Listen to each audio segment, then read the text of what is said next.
Hello दोस्तों, स्वागत है आपका एक्सप्लेनेशन फिल्म्स में। और आज मैं आपके लिए लेके आया हूँ एक one of the best suspense thriller movie जिसका नाम है रीराउटिंग। तो दोस्तों, एक इंसान की लाइफ में पैसा एक बहुत ही इम्पोर्टेंट रोल प्ले करता है और कुछ लोग उसी पैसे को कमाने के लिए किसी भी हद तक जा सकते हैं। इस मूवी में हमें यही दिखाया जाता है कि पैसा कमाने के लिए लोग कितना गिर सकते हैं। तो इस मूवी की स्टार्टिंग एक जूलिया नाम की वेट्रेस से होती है, जो कि अपना शिफ्ट खत्म करके घर जाने की तैयारी कर रही होती है। वो अपने लिए एक कैब बुक करती है और अपने बॉस को रिपोर्ट करती है। उसका बॉस उसे उसके पैसे दे देता है। पैसे लेके जूलिया जैसे ही बाहर निकलती है तो वो अपनी कैब को खड़ा देखती है। जूलिया कैब में बैठ जाती है और ड्राइवर कार चलाने लगता है। तभी हम देखते हैं कि ड्राइवर बराबर जूलिया पे नजर बनाए हुए है और तभी जूलिया नोटिस करती है कि वो उसे गलत रास्ते से ले जा रहा है, लेकिन वो उसे शॉर्टकट समझ के नजरअंदाज कर देती है। तभी जूलिया ड्राइवर से पूछती है क्या वो पानी पी सकती है। फिर ड्राइवर के हाँ कहने पर जूलिया उसकी बोतल से पानी पी लेती है,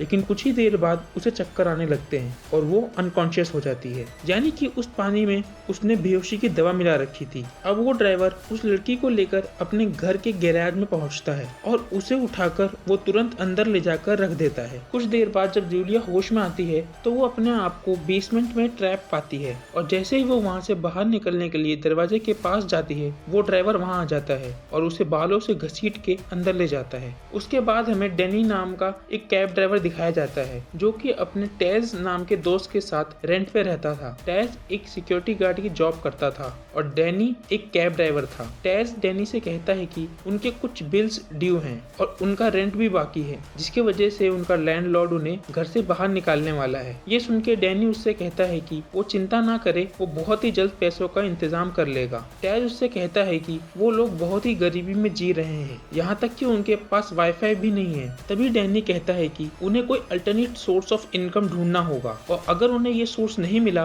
तो वो अपनी माँ के घर चला जाएगा। उसके बाद हमें डिटेक्टिव किंडरमैन दिखाया जाता है, जो कि एक बहुत ही ऑनेस्ट ऑफिसर था। किंडरमैन को खबर मिलती है कि टाउन से कई सारी लड़कियां गायब हो रही हैं और वो इसी केस पे काम चालू कर देता है। वो एक लड़की के पेरेंट्स से मिलने जाता है जो कि 1 साल पहले वहाँ से गायब हुई थी। ऑफिसर उनसे केस के रिलेटेड जरूरी बातचीत करता है और उन्हें उनकी बेटी को जल्दी ढूंढने का आश्वासन देके वहाँ से निकल जाता है। इधर डैनी कैब चला रहा होता है। उसकी राइड में एक अनजान लड़का आता है, जो कि उससे कहता है कि क्या उसे पता है कि यहाँ पे कई सारी लड़कियां गायब हो रही हैं। तो डैनी उससे कहता है कि उसे इस बारे में कोई नॉलेज नहीं है। तभी वो लड़का डैनी से कहता है कि आखिर इसके पीछे कौन होगा। डैनी उसका कोई जवाब नहीं देता। तभी वो लड़का उससे कहता है कि अगर वो गायब हो जाए तो उसे कैसा लगेगा। ये सुन के डैनी बहुत डर जाता है और उसकी राइड कैंसिल करके उसे तुरंत कार से नीचे उतार देता है। तो आखिर ये लड़का कौन था और ये ऐसी अजीब बातें क्यों कर रहा था। क्या डैनी ही वो किलर तो नहीं, और क्या ऑफिसर किंडरमैन इस केस को सॉल्व कर पाते हैं। और हाँ, मैं आपको बता दूं, इस मूवी की एंडिंग एक पॉजिटिव नोट पे नहीं होती है। तो वो मिस्ट्री किलर कौन था, ये जानने के लिए मैं खुद आपको ये मूवी देखने को रिकमेंड करूंगा। ये सस्पेंस थ्रिलर मूवी आपको एक भी मोमेंट के लिए बोर नहीं होने देगी। और अगर आपको इस मूवी का पूरा एक्सप्लेनेशन चाहिए तो कमेंट में पार्ट 2 लिखना ना भूलें। तो आज के लिए इतना ही, मिलते हैं अगली वीडियो में किसी और इंटरेस्टिंग मूवी या एनिमे के साथ।